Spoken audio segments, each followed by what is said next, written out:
आज इशू की जाएंगी, जिसके तहत मिनिस्ट्री ऑफ हेल्थ ने एक डिटेल डायरेक्शन आज स्टेट्स को जारी की है। उसमें हमने स्टेट से स्पेसिफिकली कहा है कि हमें इस लॉकडाउन की अवधि का सदुपयोग करना है। अब तक हमें जो सफलता कोविड मैनेजमेंट के स्प्रेड को मैनेज करने में मिली है, उसको हमें फर्दर कंसोलिडेट करना है। इसके तहत देश के हर जिले उसको hotspot districts, non hotspot districts लेकिन वहाँ पर केसेस रिपोर्ट हो रहे हैं, और ग्रीन जोन डिस्ट्रिक्ट जहाँ पर कि कोई केसेस नहीं आए हैं, उसमें बांटा गया है। हॉटस्पॉट डिस्ट्रिक्ट का मुख्य क्राइटेरिया है वह जिले जहाँ पर या तो ज़्यादा केसेस आ रहे हैं या rate of growth of cases ज़्यादा है, या दूसरे शब्दों में कहें तो डबलिंग रेट ऑफ केसेस वहाँ पर कम है। आज उसी संबंध में कैबिनेट सेक्रेटरी साहब की अध्यक्षता में सभी स्टेट्स के chief secretaries, DGPs, health secretaries, district collectors, superintendent of police, municipal commissioners और चीफ मेडिकल ऑफिसर्स के साथ एक डिटेल्ड वीडियो कॉन्फ्रेंस ली गई थी, जिसमें हमने मुख्यतः उन्हें हॉटस्पॉट्स और कंटेनमेंट स्ट्रैटेजी से रिलेटेड डिटेल बताते हुए कंटेनमेंट स्ट्रैटेजीज फील्ड लेवल पर कैसे इंप्लीमेंट करनी है उसके बारे में फिर से एक ओरिएंटेशन एक्सरसाइज की है। हमने वीडियो कॉन्फ्रेंस में उन्हें large containment outbreak strategies, large outbreak containment strategies और क्लस्टर कंटेनमेंट स्ट्रैटेजीज के बारे में डिटेल में बताया है। उस स्ट्रैटेजी के संबंध में कैसे कंटेनमेंट जोन, कैसे बफर जोन को डिलीनेट करना है, उसके बारे में बताया गया। कंटेनमेंट जोन में किस तरीके से proper parameter mapping, clear exit और एंट्री पॉइंट डिफाइन किए जाएं, उसके बारे में विस्तृत चर्चा की गई। वहां पर जो हमारी कंटेनमेंट जोन होगी, एक्सेप्ट फॉर एसेंशियल सर्विसेज, बाकी कोई भी मूवमेंट और एक्टिविटीज को रेस्ट्रिक्ट किया जाएगा।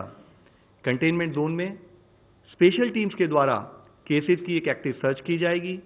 वहां पर सैंपलिंग क्राइटेरिया के तहत सैंपल्स कलेक्ट किए जाएंगे और उन सैंपल्स की टेस्टिंग की जाएगी।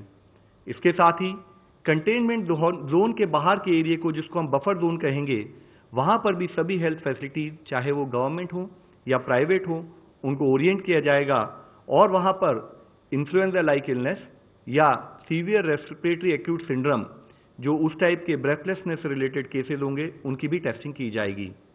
हमारी तैयार की गई ये स्पेशल टीम्स जो कि कंटेनमेंट जोन में काम करेंगी, वे सभी कॉन्टैक्ट्स को ट्रेस करेंगी और साथ ही हाउस टू हाउस विजिट भी करेंगी।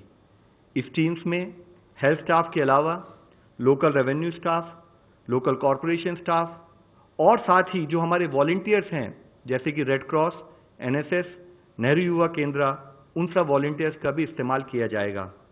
हाउस टू हाउस सर्वे के द्वारा हम उस केस में, उस एरिया में जिसमें भी सर्वे होगा कंटेमिनेट एरिया में, उसमें फीवर, कफ और ब्रेथलेसनेस से रिलेटेड केसेस को आइडेंटिफाई करते हुए उन पर एज पर प्रोटोकॉल एक्शन लेंगे। साथ ही डेली इवनिंग जो भी डेटा फील्ड सर्वे के हिसाब से आएगा, उसको जिला स्थाई पर आइडेंटिफाई करते हुए फोकस एरियाज ऑफ इंटरवेंशन बनाए जाएंगे और उसके हिसाब से कार्य किया जाएगा। इस कार्य में हेल्थ स्टाफ, रेवेन्यू स्टाफ के अलावा जिला स्तर पर कभी काम करने वाले सभी डिपार्टमेंट के स्टाफ को ओरिएंट किया जाएगा, उनका इस्तेमाल किया जाएगा। As I had mentioned earlier, हमारा रिस्पॉन्स कोविड के संबंध में होल ऑफ गवर्नमेंट अप्रोच रहा है। इसके साथ ही जिलों को बताया गया है कि वे कोविड डेडिकेटेड हॉस्पिटल्स बनाएं, माइल्ड केसेस के लिए Covid care centres, severe cases के लिए जिसमें ऑक्सीजन सपोर्ट फैसिलिटी उपलब्ध हो, उसके लिए कोविड हेल्थ सेंटर्स, और क्रिटिकल केसेस जहां पर वेंटिलेटरी सपोर्ट भी उपलब्ध हो, उसके लिए कोविड हॉस्पिटल्स बनाए जाएं। हमने उनको specially clinical management of positive cases के बारे में फोकस करने के लिए कहा है। अर्ली आइडेंटिफिकेशन और proper clinical management is actually a major key in terms of effective patient management. हमने उनसे कहा है कि एम्स की जो कॉल सेंटर को हमने बनाया है, उसका इस्तेमाल करते हुए पेशेंट का clinical management as per protocol हो और पूरा यत्न किया जाए कि कोई भी पेशेंट, कोई भी केस हमारा फेटालिटी में कन्वर्ट ना हो। हर केस को जिला स्तर पर, सीनियर स्थाई पर day to day clinical management के लिए मॉनिटर किया जाए। जिले को फार्मास्यूटिकल इंटरवेंशन, जैसे कि जो हमारे रिस्क केसेस होते हैं, उनके लिए HCQ, हाइड्रोक्सिल क्लोरोक्विन के अलावा नॉन फार्मास्यूटिकल इंटरवेंशंस के रूप में social distancing, hand washing etiquettes को भी प्रमोट करने के लिए कहा गया है।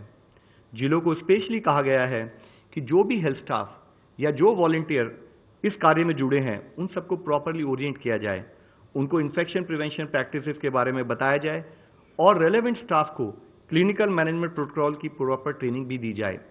इसमें उनसे ये भी कहा गया है कि हमें केसेस के आने की वेट नहीं करनी है, हमें टीम्स पहले से बना के उनको ओरिएंट कर रेडी रखना है। उनसे कहा गया है कि इसके लिए संबंधित online training material iGOT platform पर उपलब्ध है, उसका इस्तेमाल किया जाए। जो जिले आज केसेस रिपोर्ट कर रहे हैं लेकिन हॉटस्पॉट की कैटेगरी में नहीं आते हैं, उन पर भी उसी मोमेंटम और उसी अटेंशन से काम करने की जरूरत है। ये हमारे पोटेंशियल हॉटस्पॉट्स हो सकते हैं, वहां पर भी क्लस्टर कंटेनमेंट प्लान के हिसाब से कार्य किया जाए।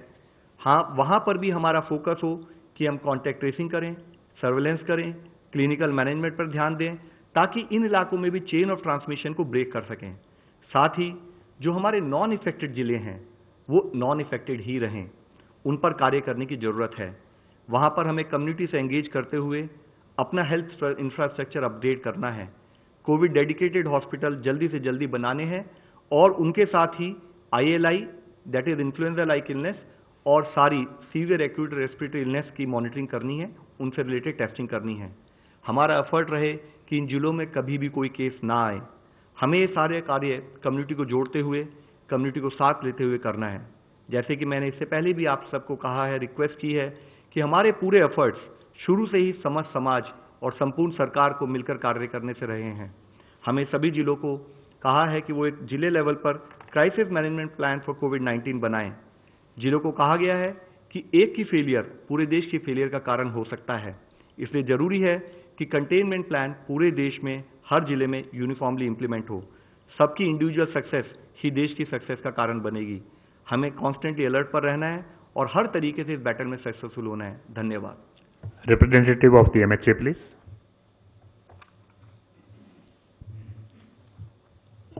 जैसा कि स्वास्थ्य मंत्रालय के प्रतिनिधि श्री अग्रवाल ने आपको सूचित किया है, कल जो माननीय प्रधानमंत्री जी का देश के प्रति संबोधन था उसमें दो अहम बातें कही गई थी। पहली ये कि जो लॉकडाउन पूरे देश में है उसकी अवधि बढ़ा के 3 मई तक करी जा रही है, और दूसरी बात ये थी कि देश के हर क्षेत्र को, चाहे वो कस्बा हो, चाहे पुलिस थाना हो, चाहे जिला हो, इन सभी क्षेत्रों में लॉकडाउन का क्रियान्वयन कैसा हुआ है उस पर उसकी एक समीक्षा की जाएगी, और जो क्षेत्र इस पे खरे उतरेंगे और जो संक्रमण की दृष्टि से और अन्य प्रकार से संवेदनशील नहीं होंगे, जो हॉटस्पॉट्स नहीं होंगे, जैसा कि मिस्टर अग्रवाल ने बताया, उन क्षेत्रों में 20 अप्रैल से कुछ राहतें दी जाएंगी, कुछ गतिविधियों में कुछ छूट दी जाएगी। तो और इस बात से ये भी साफ था कि 20 अप्रैल तक कम से कम जो अभी के गृह मंत्रालय के दिशा निर्देश हैं, जो 24 मार्च के आदेश के तहत जारी किए गए हैं, वही लागू रहेंगे।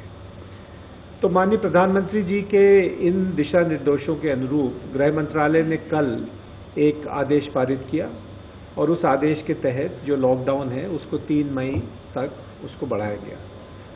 आज गृह मंत्रालय ने एक और आदेश पारित किया है जहां ये कहा गया है कि जो ऐसे क्षेत्र हैं जिनमें जो हॉटस्पॉट या कंटेनमेंट जोन्स नहीं हैं, जो संवेदनशील नहीं हैं, वहाँ कुछ जो जरूरी गतिविधियां हैं उनमें कुछ राहतें दी गई हैं, लेकिन साथ साथ ये भी कहा गया है कि ये राहतें उन्हीं क्षेत्रों में हैं जो हॉटस्पॉट्स नहीं हैं, और इनकी 2 अलग शर्तें हैं। पहली शर्त ये कि जो भी लॉकडाउन के दिशा निर्देश हैं वो उनकी कड़ी अनुपालना होनी होगी इन क्षेत्रों में, और जो भी गतिविधियां हैं जिनमें राहतें दी जा रही हैं उनको क्रियान्वित करने से पहले सोशल डिस्टेंसिंग की दृष्टि से कुछ प्रारंभिक कार्यों को लागू वहां पे करना आवश्यक है। तो ये एक आदेश आज जारी हुआ है गृह मंत्रालय द्वारा, और इसी आदेश के साथ एक कंसोलिडेटेड रिवाइज गाइडलाइंस भी जारी की गई हैं जिनके तहत ये बताया गया है कि परमिटेड गतिविधियां क्या क्या हैं, उनका उल्लेख किया गया है। और उल्लेख करने के साथ साथ दो बहुत ज़रूरी चीज़ें इन गाइडलाइंस में कही गई हैं। पहला तो जितने भी जिला अधिकारी और जिला मजिस्ट्रेट हैं भारत के, उन सभी को कहा गया है कि जो नेशनल कोविड डायरेक्शंस हैं, राष्ट्रीय कोविड निर्देश हैं, जैसे कि मास्क पहनना अनिवार्य है, सोशल डिस्टेंसिंग रखना अनिवार्य है, 5 से अधिक लोगों के समूह में इकट्ठा होना वर्जित है, इस तरह के जो नेशनल कोविड डायरेक्शंस हैं उनकी अनुपालना सख्ती से होगी। उसका अगर कोई उल्लंघन होता है तो उस पर पेनल्टी जारी की जाएगी। एक ये बात कही गई है इन गाइडलाइंस में। और दूसरी बात ये कही गई है कि जितने भी औद्योगिक या वाणिज्यिक या और भी कार्य स्थल हैं, वर्क प्लेसेस हैं, वहाँ पे एक स्टैंडर्ड ऑपरेटिंग प्रोटोकॉल SOP जो सोशल डिस्टेंसिंग की दृष्टि से बनाया गया है और जो इन गाइडलाइंस के साथ संलग्न है, उसकी अनुपालना होना आवश्यक है। तो जो ये आज गृह मंत्रालय की गाइडलाइन है, इसका जो सार है वो ये है कि जो लॉकडाउन है वो जारी रहेगा। लॉकडाउन में किसी प्रकार की कोई शंका नहीं होनी चाहिए किसी के मन में कि लॉकडाउन जारी नहीं है, लॉकडाउन जारी रहेगा। और लॉकडाउन जारी के रहने के साथ साथ कुछ इस तरह के कोविड डायरेक्शंस हैं या SOPs हैं जो सुरक्षा की दृष्टि से, संक्रमण से अपने को बचाने की दृष्टि से, जैसा कि गृह मंत्रालय के स्वास्थ्य मंत्रालय के प्रतिनिधि ने बताया कि लार्ज आउटब्रेक्स को कंटेन करने की दृष्टि से जो ज़रूरी हैं, उन पे बहुत ज़्यादा स्ट्रेस किया गया है। अब मैं आता हूं कि क्या ऐसी गतिविधियां हैं, क्या ऐसे क्षेत्र हैं जहां राहतें दी गई हैं। तो इसमें प्रमुख है ग्रामीण विकास और ग्रामीण अर्थव्यवस्था को प्रोत्साहन, encouragement to the rural economy. इस दृष्टि से सर्वप्रथम जो मनरेगा में काम करना चाहते हैं, ग्रामीण इलाकों में जो भी मजदूर हैं जो मनरेगा के कामों में संलग्न होना चाहते हैं, सम्मिलित होना चाहते हैं, उन सभी को अब एक रास्ता मिलेगा सम्मिलित होने का। लेकिन इसमें भी ये शर्त है कि उनको मास्क पहनने होंगे, सोशल डिस्टेंसिंग उनको ऑब्जर्व रखनी होगी। लेकिन मनरेगा के काम में मनरेगा के तहत जो है वो एम्प्लॉयमेंट की अपॉर्चुनिटीज़ अब अवेलेबल होंगी। और इसी के साथ साथ ये भी जोर दिया गया है कि जो मनरेगा के काम हैं उसमें ज़्यादा प्राथमिकता, ज़्यादा प्रायोरिटी जो सिंचाई के काम हैं, जो जल संरक्षण, वाटर कंजर्वेशन के काम हैं, उसमें देनी चाहिए, उसमें देनी पड़ेगी। दूसरी बात है कि जो कृषि क्षेत्र है, जो हमारी पहले के गाइडलाइंस थी उसमें भी लगभग हमने पूरे कृषि क्षेत्र को खोला हुआ था। कृषि क्षेत्र में जितनी भी गतिविधियां हैं उसमें जो भी लोग संलग्न हैं, जो भी कर रहे हैं वो कर सकते हैं, ये इस तरह के दिशा निर्देश थे। उन्हीं को हमने फिर से रिपीट किया है और उसके साथ साथ ये भी कहा है कि प्रोक्योरमेंट और मार्केटिंग का जितना भी डिसेंट्रलाइजेशन हो सके, जितना भी विकेंद्रीकरण हो सके, उतना स्टेट्स और यूनियन टेरिटरीज वो करें, जिससे कि किसानों को जो खेती करते हैं उन सभी लोगों को अपने विपणन में या खरीद में किसी प्रकार की कोई समस्या ना आए। इसके अलावा पशुपालन, मछली पालन, बागवानी के पूरे इकोसिस्टम में भी लोगों को काम करने की अब अनुमति मिलेगी। और विशेषतः मैं कहना चाहूँगा कि एनिमल हस्बेंड्री या पशुपालन में जो जितनी भी गतिविधियां हैं, जो सप्लाई चेन्स हैं, उसमें अब काम किया जा सकता है। ग्रामीण इलाकों में जो रूरल इंडस्ट्रीज़ हैं, जो ऐसे उद्योग हैं जो ग्रामीण इलाकों में स्थित हैं, यानी कि जो म्यूनिसिपल बाउंड्रीज़ के बाहर हैं, उनमें भी अब काम करने की छूट है। लोग बाग वो सब काम कर सकते हैं। और इसमें फूड प्रोसेसिंग पे बल दिया गया है। फूड प्रोसेसिंग इंडस्ट्रीज़ जो हैं उनको उनमें अब काम करने की उनको अनुमति है। कॉमन सर्विस सेंटर्स कई हैं ग्रामीण इलाकों में, जहां से लोग बाग आरोग्य सेतु ऐप डाउनलोड कर सकते हैं और अपने जो बिल्स इत्यादि हैं उनका भुगतान कर सकते हैं, उनको भी अब चालू रखा जा सकता है। स्वास्थ्य का जो सारा, हेल्थ का जो सारा इकोसिस्टम है, वो चालू है, उसमें कोई भी गतिविधि नहीं है जिस पर कोई रोक है। और ये बहुत अहम है इस आज के परिप्रेक्ष्य में, जब हम पूरा देश जो है संक्रमण के अगेंस्ट जो है ये लड़ाई लड़ रहा है। तो इसको भी हमने इन गाइडलाइंस में इस चीज़ को भी स्ट्रेस किया है। जो एसेंशियल गुड्स हैं, आवश्यक सामग्री हैं, उनकी भी जो सप्लाई चेन है, या जो दुकानें हैं, जो किराना की दुकानें हैं, जो नेबरहुड्स की जो दुकानें हैं, वो खुली रह सकती हैं या एसेंशियल गुड्स बेच सकती हैं, जिससे कि आम नागरिकों को किसी प्रकार की कोई समस्या ना हो। तो ये मैंने आपको बताया संक्षिप्त में कि जो हमारी आज की गाइडलाइन इशू हुई हैं उनके पीछे उद्देश्य क्या है, उसमें हमने क्या शर्तें रखी हैं, क्या हमारा ओवरराइडिंग ऑब्जेक्टिव है कि जो संक्रमण के दृष्टि से जो सेफ्टी या जो सुरक्षा की ज़रूरतें हैं उनको किसी तरह की कॉम्प्रोमाइज़ ना हो, और कुछ जो अहम गतिविधियां हैं जिसमें राहतें दी गई हैं उसके बारे में मैंने आपको अवगत कराया है। धन्यवाद। ऑनलाइन क्वेश्चन है पर ICMR। Has it been now finalized that the novel coronavirus originated due to bats only? What is the latest report about its origin that spread this pandemic? ये जो कोरोना वायरस होता है ये bats के अंदर भी पाया जाता है। चाइना में जो भी रिसर्च हुआ उसमें एक चीज़ का पता चला कि जो वायरस हम लोगों में आया है वो या तो बैट्स में का वायरस ऐसे म्यूटेशंस डेवलप हुए जिससे वो इंसान के अंदर भी जाने की क्षमता रखता होगा और बीमारी करता होगा, उस किस्म का विषाणु बन गया और आया। नहीं तो दूसरा एक कहा जाता है कि ये बैट से पैंगोलिन करके एक मैमल है इंसान के वैसे, उसके अंदर आया होगा और वहाँ से वो इंसान में आया होगा। लेकिन ये सवाल शायद इसलिए पूछा जा रहा है क्योंकि हमने बैट्स के इसमें जो इमर्जिंग इन्फेक्शस डिसीजेस होते हैं उनके कोई विषाणु पाए जाते हैं क्या, इसका सर्वेलेंस शुरू किया था।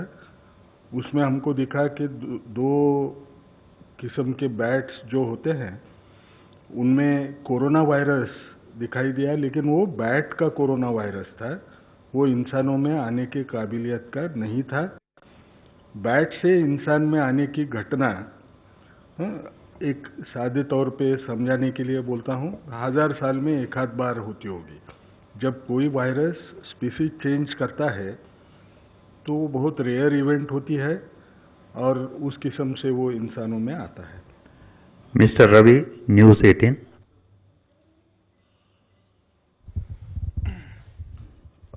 मेरा सवाल लव सर से है कि अभी तक आपने जो जिलों का जिक्र किया, तो अभी तक पूरे देश में कितने जिले प्रभावित हैं जहां पर एक भी केस आए हैं?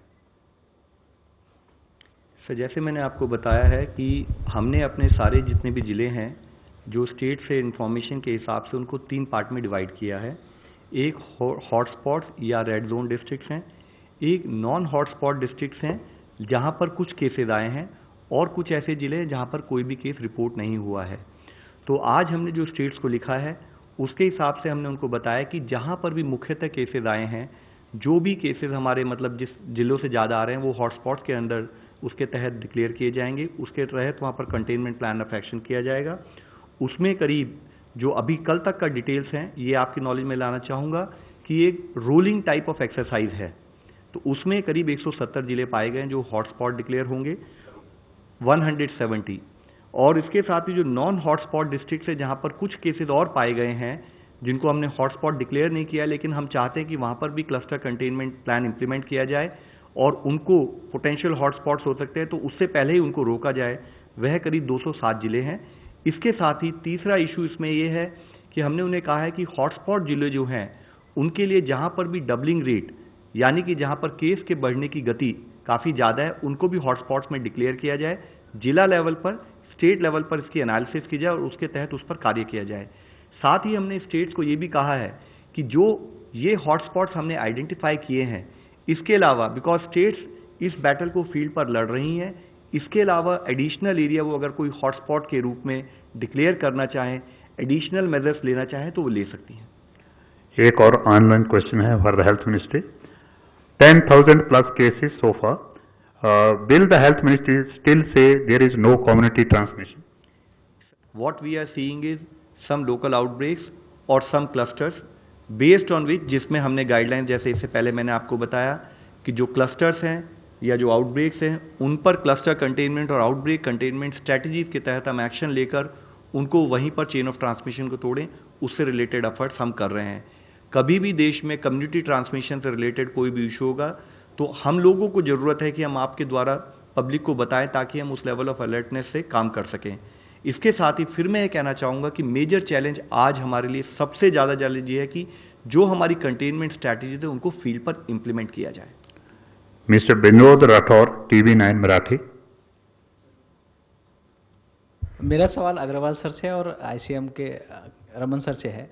सर, महाराष्ट्र के एक मंत्री ने आज आरोप लगाया कि उनको PPE किट दी नहीं जा रही है, जानबूझकर PPE किट को रोका जा रहा है। जितनी ज़रूरत है उतनी PPE किट महाराष्ट्र को नहीं दी जा रही है। खेड़कर सर के लिए सवाल मेरा ये है कि प्राइवेट अस्पताल जो है वो परमिशन के लिए ICMR के पास कोविड का जो उपचार है उसको करना चाहती है, लेकिन ICMR लगभग 15 दिनों से उस फाइल को दबा के रखा है और परमिशन नहीं दिया जा रहा है। अवॉइड इंडिविजुअल केसेस, एक्चुअली वो सेपरेटली कर सकते हैं। जनरल कोई क्वेश्चन है? ठीक है। Sir, let me respond. I would really urge you, मैं आपसे रिक्वेस्ट करूंगा कि जब भी आप कोई एक प्रश्न पूछें तो उस प्रश्न के पीछे की मंशा में एक क्लैरिटी होनी चाहिए कि कोई भी मेरे से टेक्निकल विषय में, टेक्निकल इम्प्लीमेंटेशन प्रोसेस के विषय में पूछें। तो इस संबंध में मैं आपको कहना चाहूँगा कि जितनी भी हमारे पास PPEs हैं, जो हमारे पास PPEs हमने कहीं से भी प्रोसेस के थ्रू रिटेन की, उनको हमने केस लोड के बेसिस पर हर स्टेट को पहुँचाया है।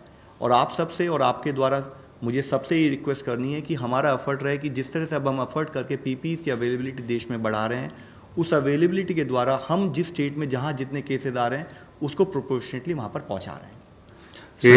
Another online question. सर, इसका एक जवाब दे देता हूँ।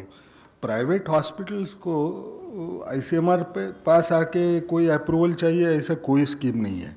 प्राइवेट लैब के लिए था, और मैं आगे चल के आपको बोलता हूँ 73 लैब्स अभी हमने अप्रूव किए हैं, उनमें के 22 लैब्स आर करंटली टेस्टिंग।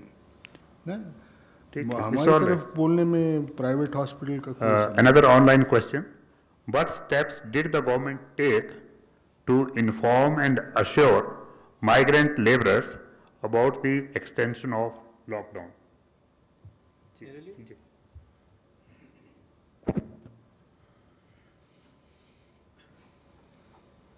जैसा मैंने अभी कहा, लॉकडाउन को 3 मई तक उसकी अवधि को बढ़ाया गया है।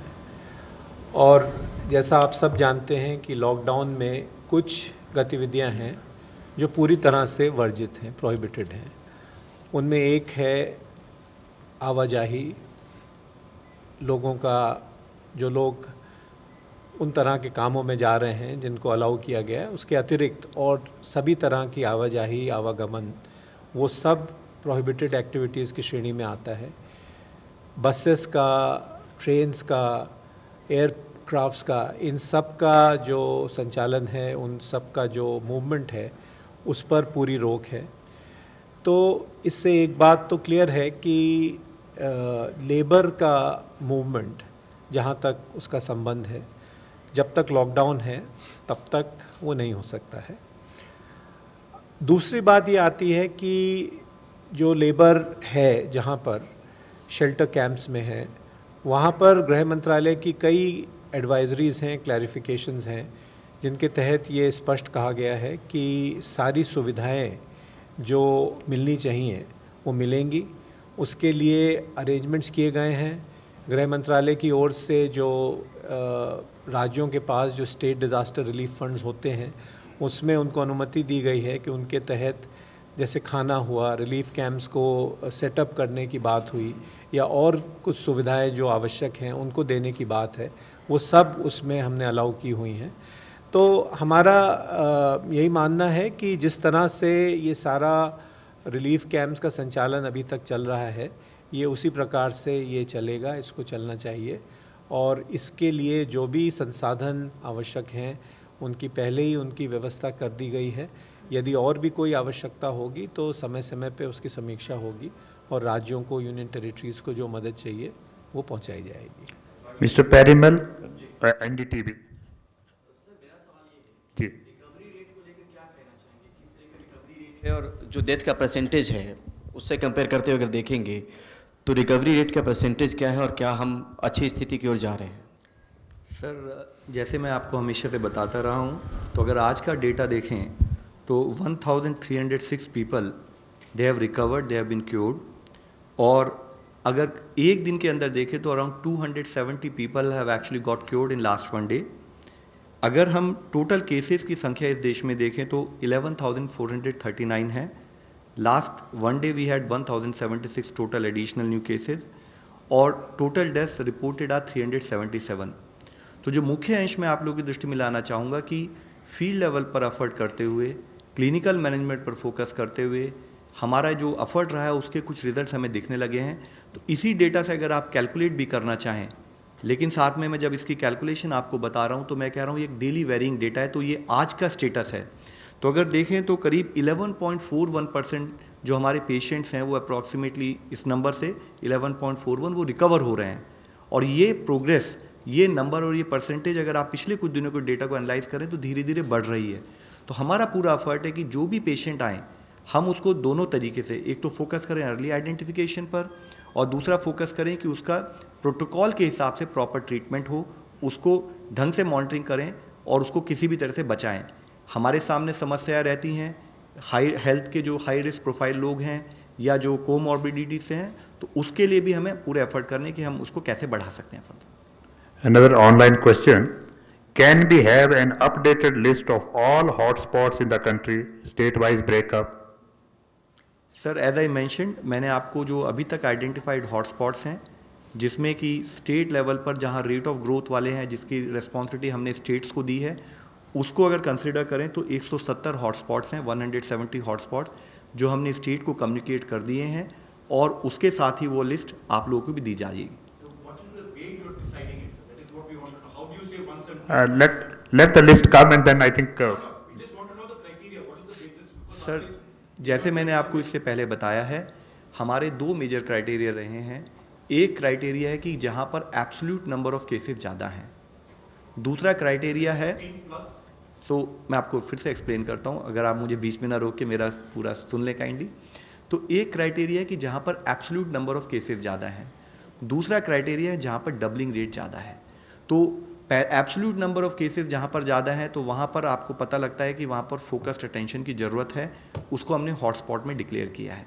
साथ ही जहाँ पर डबलिंग रेट ज़्यादा है या rate of growth of cases ज़्यादा है तो वहाँ पर भी हमें एक्स्ट्रा अटेंटिव रहने की ज़रूरत है, ताकि हमारी कंटेनमेंट स्ट्रैटेजी उसी फोकस वे में काम कर सकें। उसके बाद जब ये हमने हॉटस्पॉट्स आइडेंटिफाई किए, उसके बाद हम उस हॉटस्पॉट्स में based on number of cases फिर हम डिसाइड करते हैं कि वहाँ नंबर ऑफ केसेस अगर 15 से कम है, एक नॉर्मेटिव गाइडेंस के रूप में अगर आप लेके चलें, तो हम समझते हैं कि वहाँ पर एक क्लस्टर ऑपरेट कर रहा है और क्लस्टर कंटेनमेंट स्ट्रैटेजीज के तहत उस पर एक्शन लिया जाए। अगर वहाँ पर 15 से ज़्यादा है, और अगर मैं टेक्निकल वे में आपको बताऊँ तो अगर वहाँ पर मल्टीपल क्लस्टर्स शुरू हो गए हैं तो हम उसको आउटब्रेक मानेंगे और आउटब्रेक मैनेजमेंट स्ट्रैटेजीज के तहत काम किया जाएगा। Last question, Mr. Rajneesh, INS. Sir, this is related to the same question to earlier answered. This is a. Please use mic. Use mic. Yeah. The number of hot spots have been identified, as you said. Whether the testing process in these areas have been started rapidly or not so far? Sir, all the testing process in the country is as per the testing protocol. और उसके लिए चाहे वो outbreak हो, चाहे वो identified cluster हो, उनके डिटेल्ड गाइडलाइंस के तहत ही वहाँ पर हम टेस्टिंग करते हैं। और उसके तहत ही हमारे जैसे कि डिफाइंड है कि या तो हाई रिस्क पीपल हैं, या हमारे जो asymptomatic contacts with high risk हैं, या एसिम्टोमेटिक लोग हैं, इसके साथ ही जो हमारे हेल्थ प्रोफेशनल हैं जो हाई रिस्क में हैं, और साथ ही depending on the type of area we are dealing with, वहाँ पर हमारे को फैसिलिटी लेवल पर अगर हमें एक्यूट रेस्पिरेटरी इलनेस और इन्फ्लुएंजा लाइक इलनेस की टेस्टिंग करनी है तो उसके तहत हम कार्य करते हैं। So my second question is Home Ministry regarding Tablighi workers. Is all members have been identified so far, or the process is still on? On this, we will have to get back to you. Thank you very much, friends. Thank you.